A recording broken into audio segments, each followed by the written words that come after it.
I still remember when I made chocolate for the first time, I choose to make it with cocoa butter, and the recipe always says dissolve sugar in the melted cocoa butter. But here's the problem: sugar does not dissolve in oil. And I don't know why you say that recipe, why you ask me to do something that cannot be accomplished. As a result, the final product always has two layers, and the lower layer is always sweeter than the upper layer. Then one day I tried another recipe calling for lecithin, and it perfectly solved this problem. The question is, why? Let's find out with PAA.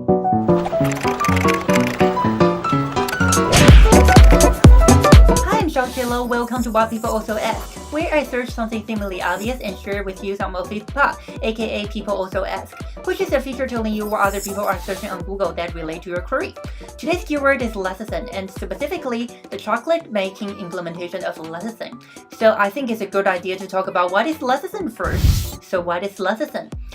What many people don't know is that lecithin is not a specific compound, but a collective noun.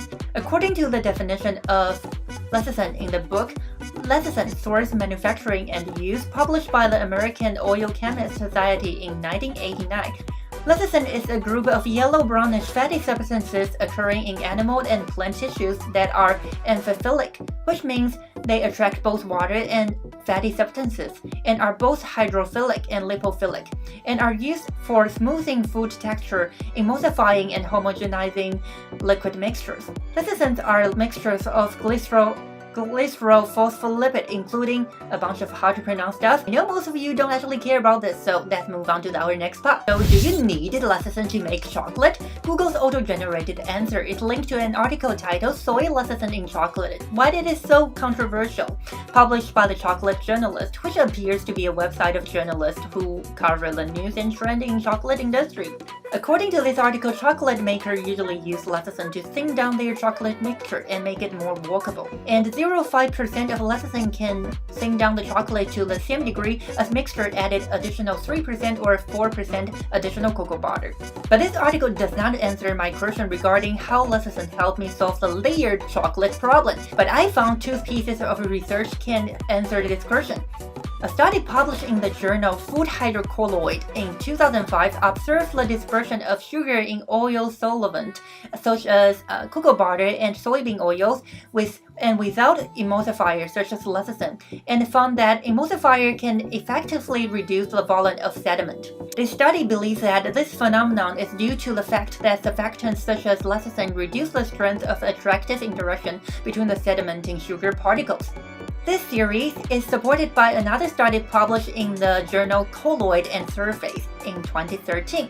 This study added powdered sugar to soybean oils and MCT oil and observed the mixtures using atomic force microscopy, and find that lecithin indeed will reduce the adhesion between sugar particles dispersed in oil.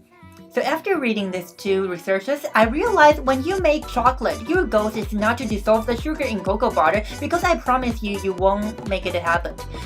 Your goal is to disperse the sugar as evenly in the mixture as possible and make it colloid. And surfactant like lecithin can definitely help here. Another study published in the journal Food Engineering in 2011 discovered another lesser-known effect of lecithin on chocolate.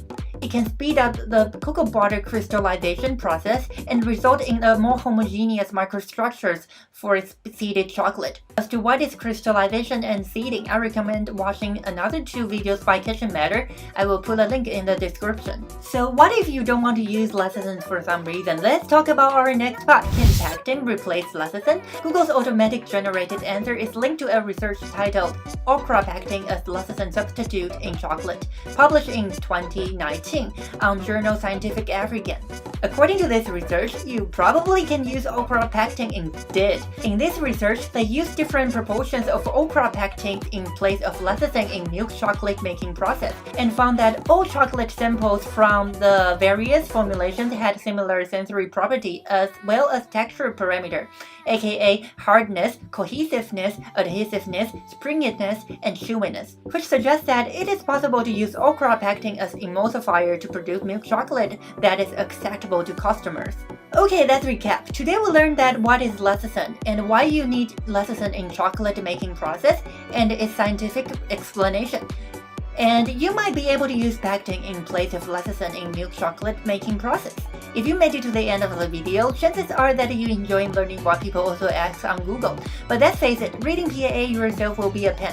So here's the deal. I will do the reading for you and upload a video compiling some fun PAA once a week. All you have to do is to hit the subscribe button and the bell icon so you won't miss any PAA report that I compiled. So just do it right now. Bye!